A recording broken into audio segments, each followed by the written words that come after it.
Ассалаумағалейкум ағайын. Мен осы жерде отырып, 86 жыл мен 91 жылдың аралығындағы тарихи оқиғаларды есіме алып өттім. Сол 5 жылдың ішінде, егер біз тәуелсіздікке қол жеткізсек, тәуелсіздік қозғалысы болса Қазақстанда, ол бәрі осы тілден басталған еді. Ұлттық тілден. Дәл сол кезде басқа республикалар өз тілін мемлекеттік етіп жариялай бастағанда біздің елде де сондай қозғалыс басталды 88-89-да. Сол кезде көптеген біздің мына орыс тілді ол жасағанымыз сияқтылар екі мемлекеттік тіл болсын деді. Өкімет барын салып, сол кісілерді алға салып, солардың авторитетін салып. Бірақ қазақ көнбесе өз тілін мемлекеттік тіл болып жариялаған 1989-22 қыркүйек күні, дәл осы бүгінгі күні. Яғни тәуелсіздіктің ең басты тірегі мемлекеттік тіл. Егер қазақ ұлттық мемлекет құрам десе, онда ең алдымен тіл қозғалысын жасау керек, тіл үшін күресу керек. Сонда ғана біз тәуелсіздікті тұғырды етеміз. Әйтпесе басқа нәрсенің бәрі бос нәрсе. Мен өскен ауылда коммунизм совхозы дейтін клубында осындай 250 орын бар еді. Орындық болады. А мына жерде 230 орындық бар еді. Енді біз Каталонияда өзі жеке мемлекет болғысы келіп жатыр ғой, Испанияның. Мыңдаған каталондық халық мыңдаған километрге жолға шықты да бір-бірімен қол ұстасып, сынаумен көрсетті. Міне халық екен, ұлттық рухы бар екен.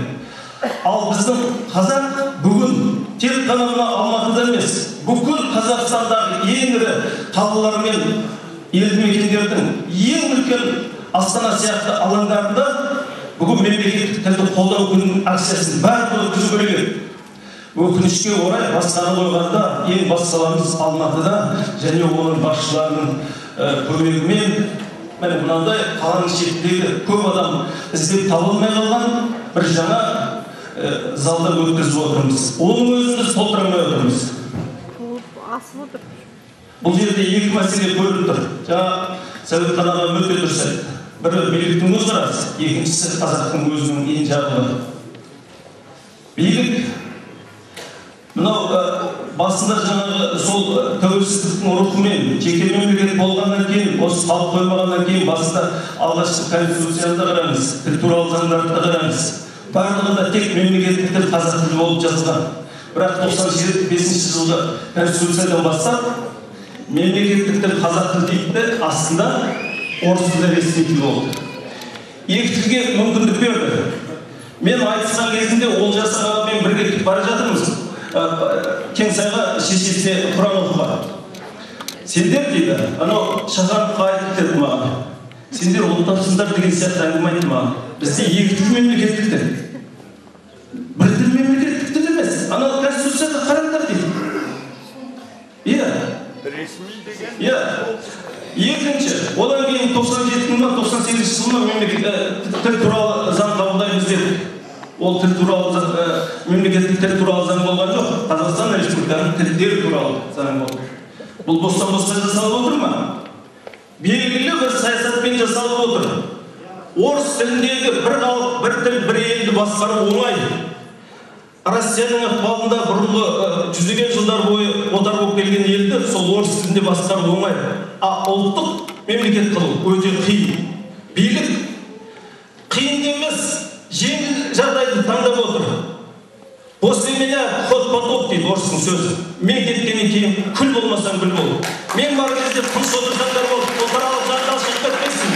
Ойбай тыныштыңдар, ойбай қазақ тыныш, қазақтың есебінен тұрақтылықта келе жатыр, қазақтың есебінен әйтеуір республика атымызбенен ел болып келе жатырмыз. Бірақ қазақ кешегі 30 жылдар ешқандай соғыссызда бейбіт жағдайда мал қойғаннан кейін аштан қырылып қалған қазақ дәл бүгінгі мынау 22 жылда үндемей баяғы бұрынғы орыстану саясаты процесі үрдіс одан да не қылып әрбір отбасы орыстану несіне рухани өліп бара жатыр. Рухани өліп бара жатыр. Бірақ соны сезбейді халық. Неғып екенін білмеймін. Соншалықты енжар халықпыз. Мен мына жерде тек қана билікті жамандауға, солардың қателігін көрсетуге шыққан жоқпын. Ең алдымен біздің өзімізден, әрбір қазақтың өзінің енжарлығынан немқұрайлығынан біз ешқандай күрескерлік қасиет жоқ бізде. Біз айтамыз ғой, ағалар айтып жатыр, қазақ батырлық анау жоқ, бізде күрескерлік қасиет жойылып кеткен. Бізде ар-ұят жоқ. Біз асып кеткенбіз, асылдап кеткенбіз. Егер мынау ана тілі дейді ғой, анасының алдында күнә жасап қойған бала, намысын таптатып қойған бала шешесінен кешірім сұрайды. Сол сияқты әрбір қазақтың кішкене де болса ар-ұяты бар қазақ болса, хотя осы бүгінгі мінездерге жиналып отырған, өйткені басқа қазақтардың несі тіпті ең жарлығы бізден 10 есе көп деп ойлаймын. Мына жерде кішкене ұяты барлар жиналып отыр. Біз кешірім сұрауымыз керек ана тілінің алдынан, қазақ жерінің алдынан, өз отанымыздың алдында кешірім сұрауымыз керек та іске кірісуіміз керек. Мынандай сөздерді қойып, үндеулерді қойып, нақты іске көшуіміз керек. Ол қандай ойлансақ, көп болып ойлансақ, бәрін жасай аламыз. Мен басқаны білмеймін, мен журналистпін. Мен өзімнің журналымда одан былай тек ұлтты, рухты өсіретін және тіл мәселесі бойынша күресетін айдарларша сол бойынша қолынан келгенше күреседі.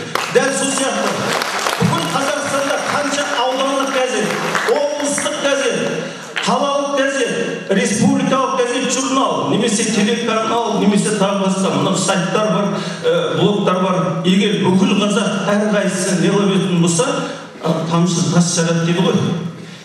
Мынау теңгеден құралатын сияқты әрқайсыңыз ең болмаса ход деймін, мына орысша, менде де орысша кетіп береді. Шыбықтың басын сындырсаңыздар, онда міндетті түрде тағы 5-10 жылда мына жерде қайтадан қазақ тілі қалпына келеді. Қазақ мемлекетіне ұқсайтын боламыз.